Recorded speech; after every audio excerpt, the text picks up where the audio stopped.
Hi Slim, this is Game Changer. So I'm using an old account that I've got just to obviously see what your base looks like from an enemy point of view. So your base looks good. You can maybe spread those out a fraction just to protect this sort of area here, just to push that map out. But realistically, that's working quite nicely. You've got, I would say.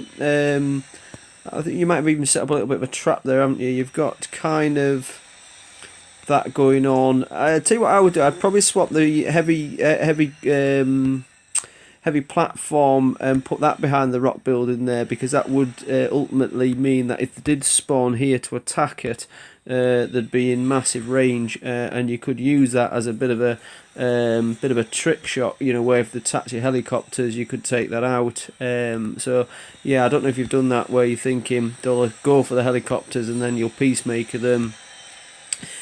Or like I say, you could swap that for the heavy gun, and they'll maybe try and come over the top, and the heavy gun could take them. I like the second peacemaker; that's working out well. Small little slither there where you could spawn on, but the mine's working in your favour in that area, so I doubt they'll do that. No, do you know what? Maybe yeah, there's. You could. No, I think you've got that, mate. I think that's good. I'd maybe just have one mine about sort of here, just to obviously put them off going straight in for the war factory, because obviously you'll be out of range of the heavy gun there.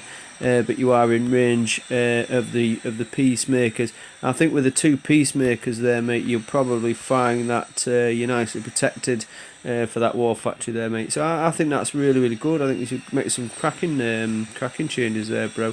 Do us a favour, record your defence stat as it is now, and then see how it improves over the next day or so. And I think that would be interesting to see how that goes. I would maybe just remember that rule I told you, 2.5 squares. So if you see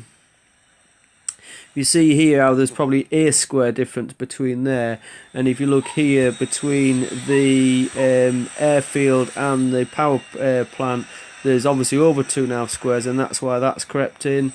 You'd probably find if you brought that fraction in, or if you took the airport slightly left a click towards the power plant, or in fact the other way around, if you brought your power plant in a click towards the airport, you might find that gap then closes up. But other than that, mate, doing it blind without obviously being able to see how it's working, I think that's absolutely excellent. So well done. Get those mines upgraded, obviously both to level 6. I like the fact that they're all vehicles. You've got a couple of level 5 platforms. You need to get them to 6. Machine guns level 7, excellent. Again, maybe I think you're probably still a little bit machine gun heavy. You could possibly have a salvo in there as well, because they're quite badass because they lock on. You've got one flak in there, so maybe that's probably why you're going machine gun city. Is that a level 5 platform as well? Yes, that's one that could be 6, and then that's one that could be 6. So yeah, start to get those platforms beefed up a bit. I think you've already got one level 6 there already. It's still an attack. In defence rather. It looks like you've still got Humvees, so maybe have a little bit of a tweak of that as well. Looks like pretty much your walls are touching. Make sure that if you watch any replays, that none of your troops escape out, because even the least little bit of a sliver in a wall can mean that you get leakage.